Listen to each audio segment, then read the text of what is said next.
Estamos começando o nosso programa Encontro Fraterno, hoje com uma entrevista muito especial com o nosso querido Haroldo Dutra Dias, feita durante o nosso 32º Congresso Espírita de Goiás. Você acompanha ainda a dica de leitura da semana, o momento cultural e muito mais. Estamos começando o nosso programa Encontro Fraterno, que é feito para você.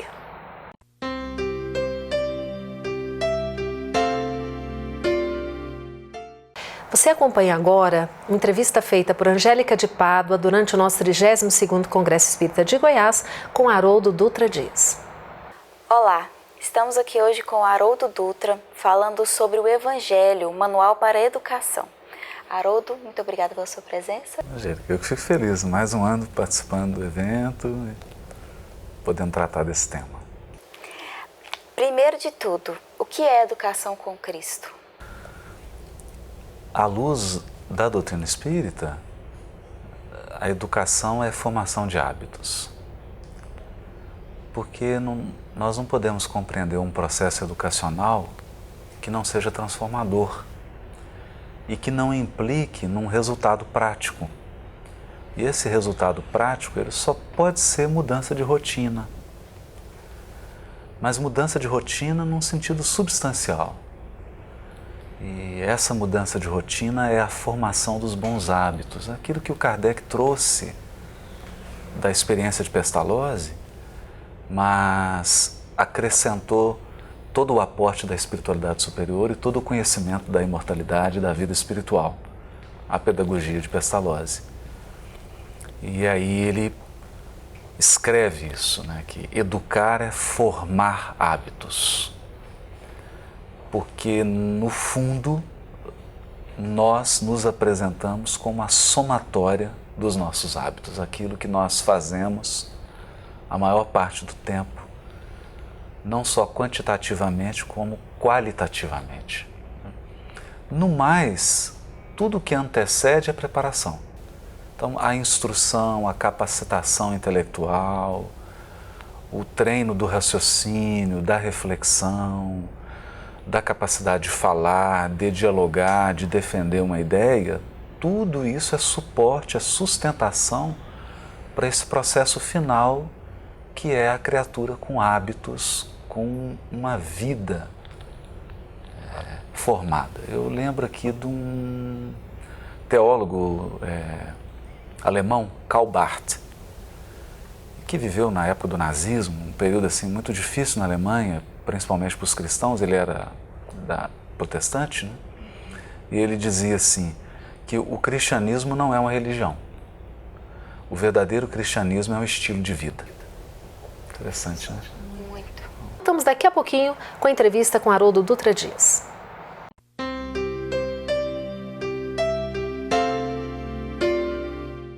Olá, amigos, amigas. Eu estou aqui para fazer um convite para vocês, um convite para uma causa humanitária, que é o Fraternidade Sem Fronteiras, uma causa que cuida das crianças em uma região muito necessitada, que é a região da África.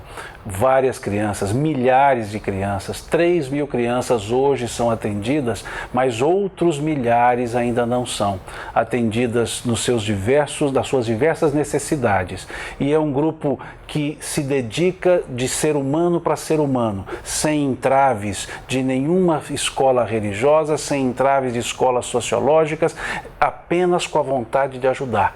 E é ajudar tão simples, convidando a você para ser um dos padrinhos do Fraternidade Sem Fronteira, para poder levar alento a pessoas que nós não conhecemos, mas somos irmãos, somos filhos do mesmo Pai. E é uma das marcas do cristianismo, o amor, um amor que transcende quaisquer barreiras. E aí fica o convite então para juntar-se, você junto com eles, formar uma grande rede e junto também conosco formar essa irmandade chamada Fraternidade Sem Fronteiras.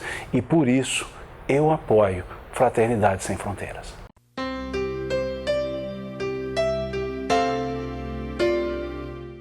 Estamos de volta com Haroldo Dutra Dias, sendo entrevistado por Angélica de Pádua durante o nosso 32º Congresso Espírita de Goiás.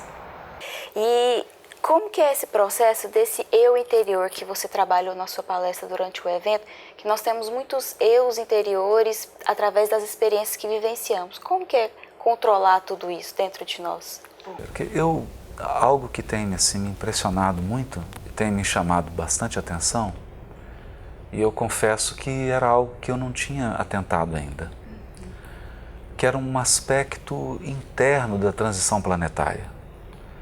Eu sempre busquei indícios da transição planetária na política, na economia, nos fenômenos físicos, sociais, institucionais.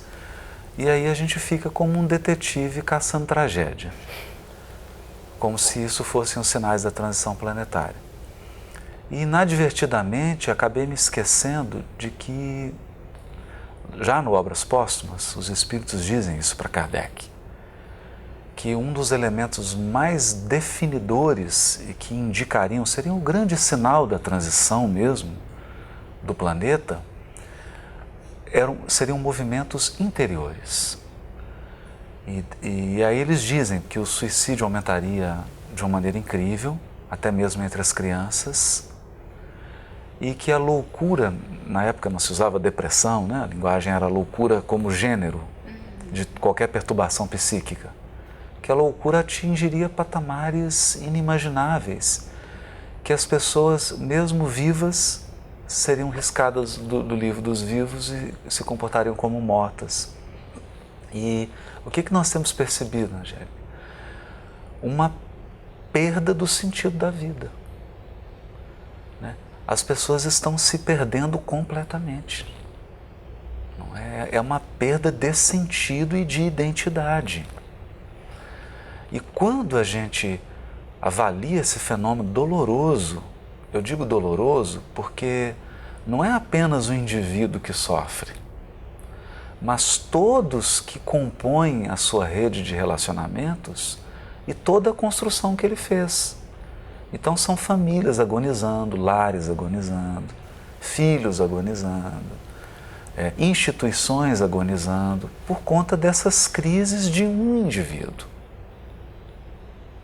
Um indivíduo em crise que muitas vezes coloca em xeque uma instituição venerável, uma família, um lar, um casamento, um trabalho, uma proposta espiritual de trabalho que vinha se desenvolvendo e por conta dessa crise. E quando a gente examina isso, não apenas com os instrumentos da psicologia, que é respeitável, mas sobretudo com os elementos da doutrina espírita, que são luminosos, nós percebemos que há um mundo interior, um vasto mundo, que é formado das nossas reencarnações. E que muitas vezes nós fazemos um mergulho nessas experiências passadas inconscientemente e não conseguimos voltar. É como se a gente sentisse uma falta de viver como vivíamos há 1000 anos atrás, há 500, há 300, e você quer trazer aquela vida de volta. Mas aquela vida não cabe mais, porque não é mais a época.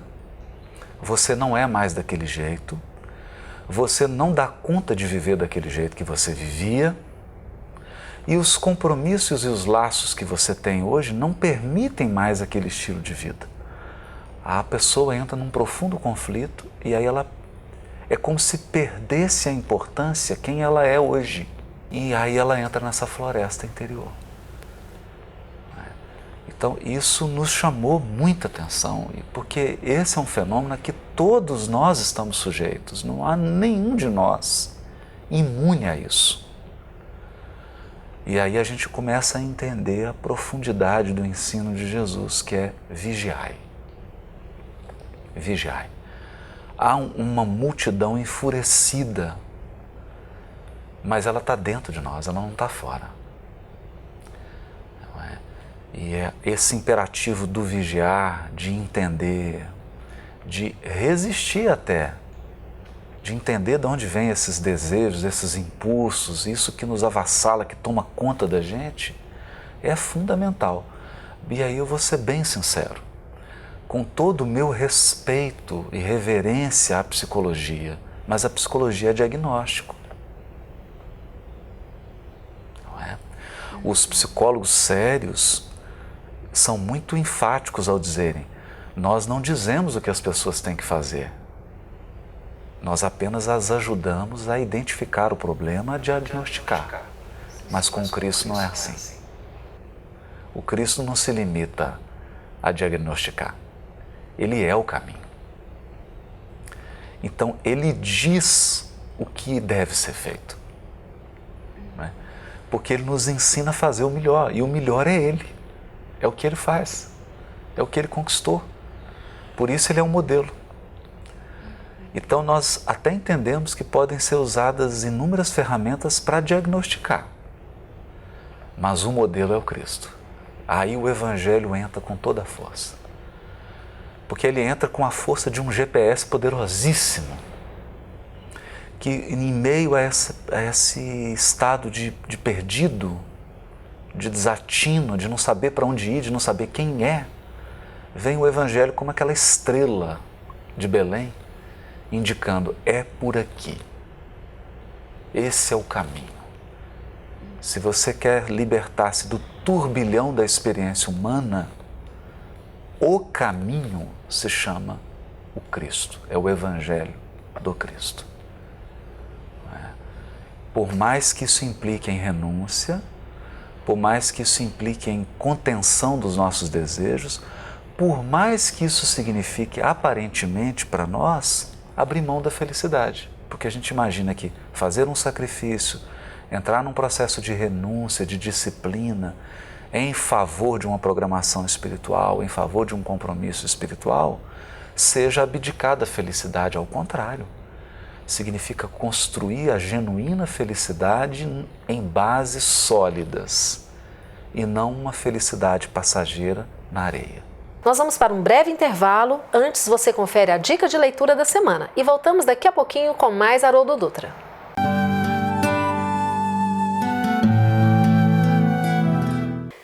Nossa dica de leitura de hoje é o Evangelizando Bebês. Já está na sua 4ª edição e esse livro pode te auxiliar a compreender melhor o trabalho com o bebê, com as crianças menores, a partir da fundamentação filosófica, doutrinária, pedagógica, e ainda contém algumas sugestões de aulas, atividades que podem ser desenvolvidas com bebês. Leia!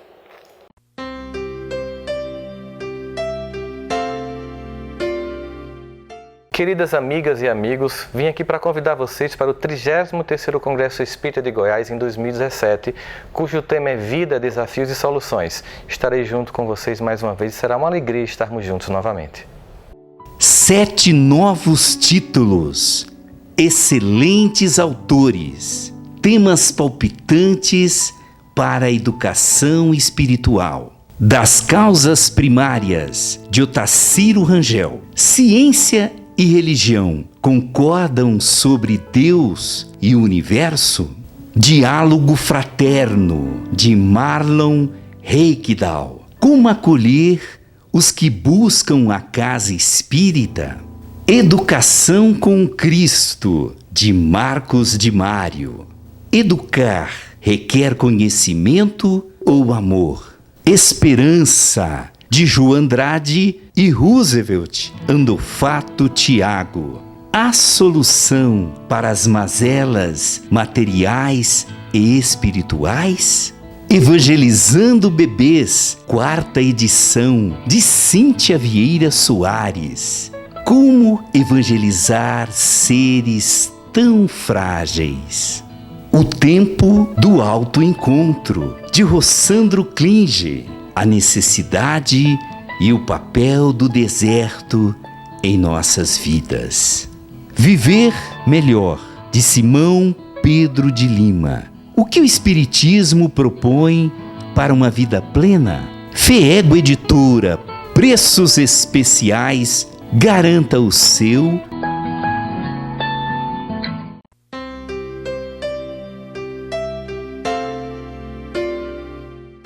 Estamos de volta no 3º e último bloco de entrevistas, onde Angélica de Pádua conversa com Haroldo Dutra Dias. Acompanhe.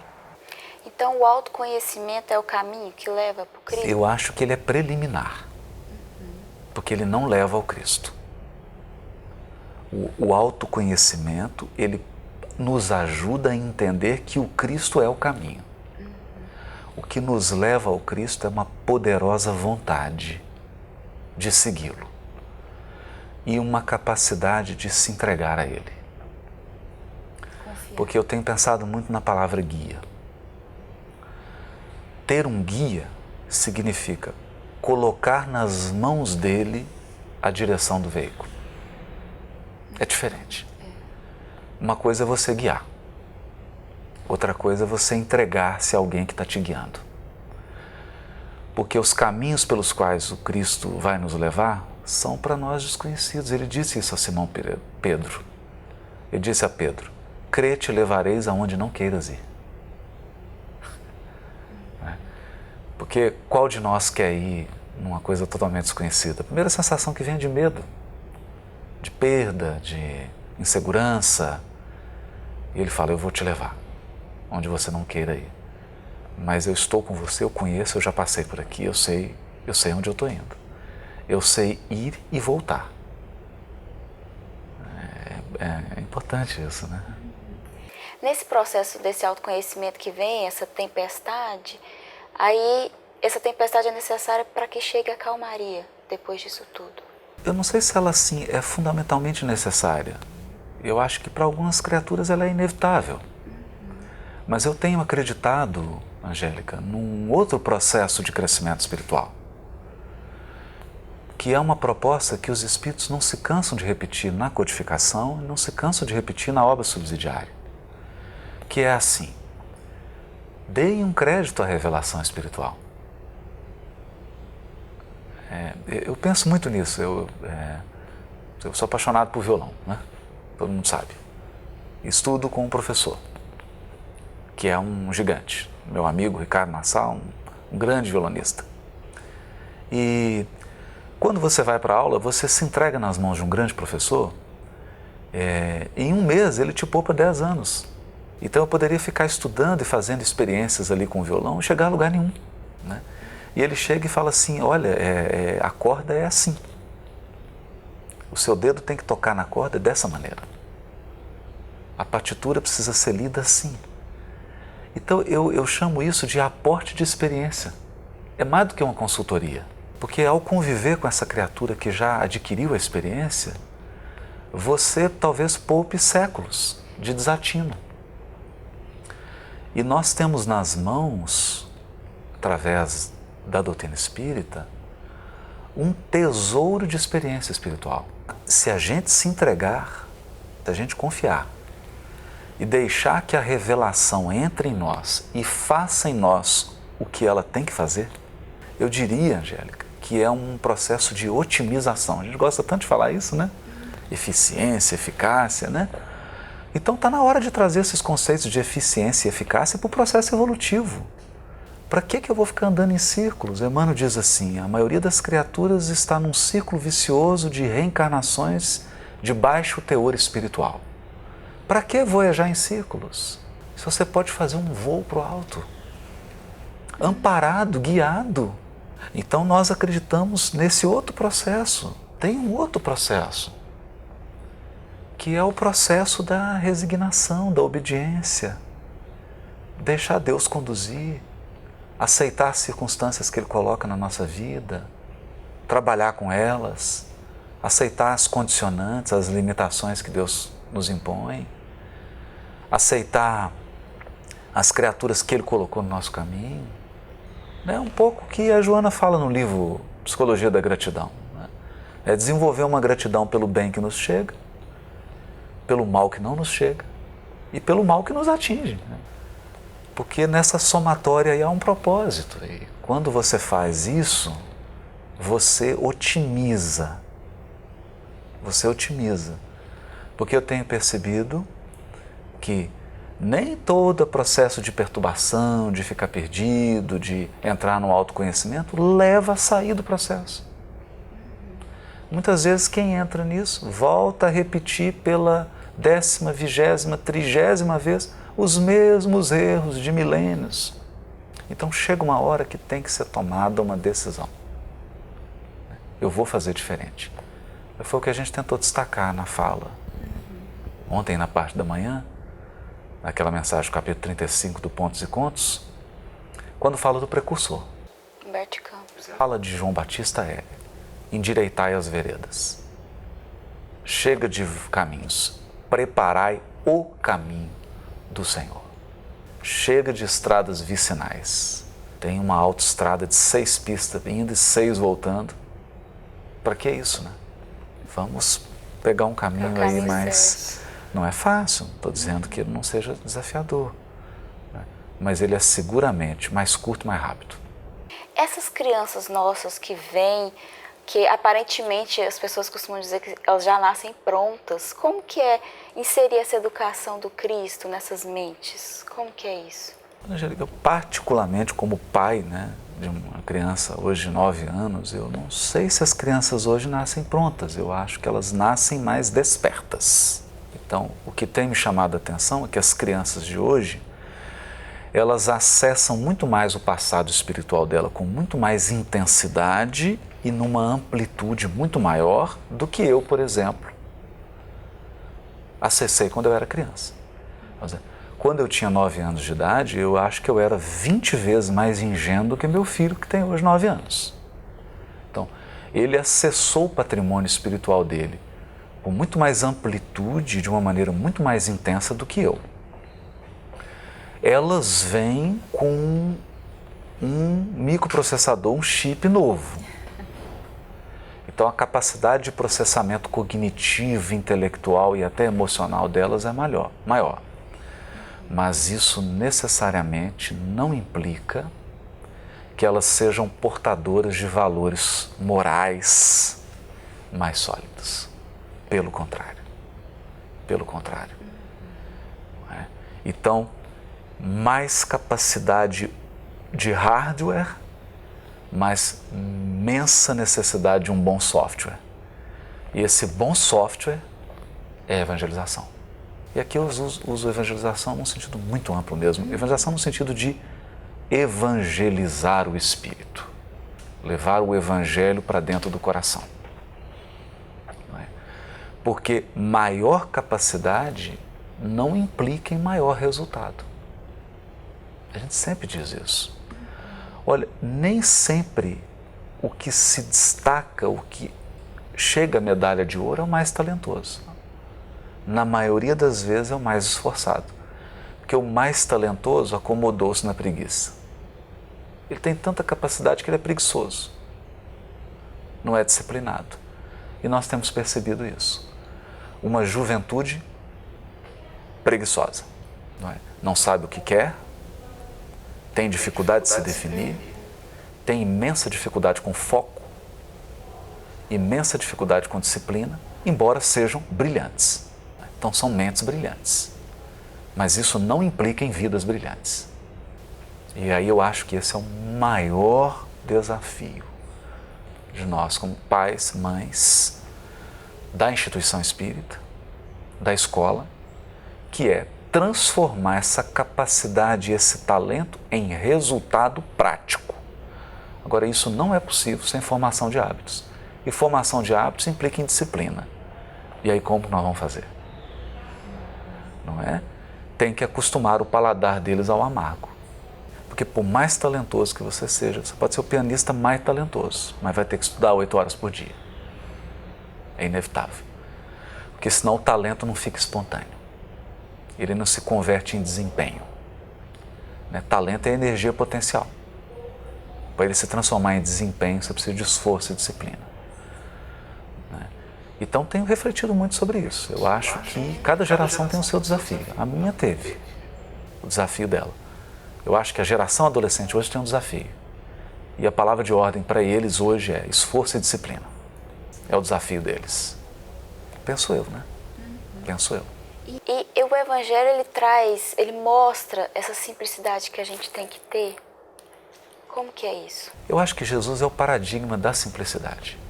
Mas daquela simplicidade que não pode ser vista com os olhos da carne. Porque eu diria, quem foi mais nobre que Jesus? É difícil, né? Quem foi mais refinado que ele? É impossível, né? Eu acho que tudo que a gente sonha, né? Eu vou confessar um segredo aqui, né? Meu ídolo de Hollywood é o George Clooney, né? Eu acho ele sofisticado, né? Educado, né? Muito concordo. Um dia eu quero ser como ele, né? Assim, né? Mas Jesus é mais, né? Com certeza. E ele é mais porque ele alcançou, ele representa, né, o padrão da simplicidade, que é a simplicidade espiritual, que é aquela que você só consegue enxergar quando você fecha os olhos, porque ela não é uma simplicidade evidente, né? É a simplicidade da justa medida, nem mais nem menos. E eu tenho percebido isso. Todo trabalho espiritual, toda vida, todo projeto, você tem duas maneiras de destruí-lo. Não dar a ele o necessário ou dar a ele mais do que o necessário. Então, você quer destruir um trabalho espiritual, dê a ele mais do que ele precisa. O equilíbrio é sempre o melhor. Esse equilíbrio perfeito se chama simplicidade. Por isso que eu acho genial uma frase do Da Vinci, que era um pintor, um artista, né? O artista, ele tem esse senso de medida, esse senso estético, né? E ele dizia assim, a simplicidade é o mais alto grau da sofisticação. Porque é quando você olha e fala assim, meu Deus, não sobra nada e não falta nada. Tá na medida, né? Tá assim. E a simplicidade, ela só pode ser um estado de espírito. Ela só pode ser um estado de espírito. E é um estado de espírito em que você não tem mais a carência de ser reconhecido e de mostrar-se. Isso é uma carência. Né? Então você não precisa mais desempenhar para se sentir valorizado. É difícil isso. Né? Porque nós vivemos numa sociedade assim, você só será valorizado se desempenhar isso. Não. Você é valorizado porque você é. Porque quem te ama de verdade, te ama. Independente de. Então você pode estar fazendo as maiores bobagens. Seu desempenho pode estar péssimo. A pessoa te ama, porque ela ama o que você é. Quando a gente entende isso, fica tudo mais simples, porque basta ser. É igual Deus, né? Nos ama como somos. Mas foi muito bom estar aqui conosco. Muito obrigada. Obrigado. E até uma próxima. Eu que agradeço. Obrigado. Se você quiser deixar uma mensagem. Quero desejar a todos um ano muito repleto de espiritualidade, que você permita que Deus chegue até você, que Ele se manifeste na sua vida. Faça tudo que você tem que fazer, haja como você entende que tem que agir, mas sempre deixe um espaço para Deus agir. Se você fizer tudo, você vai perder o melhor, que é Deus agindo. O nosso programa está acabando, você assiste agora o Momento Cultural e nós já queremos agradecer a você por estar conosco todas as semanas. Tenham todos uma excelente semana, fiquem com Deus e até uma próxima oportunidade.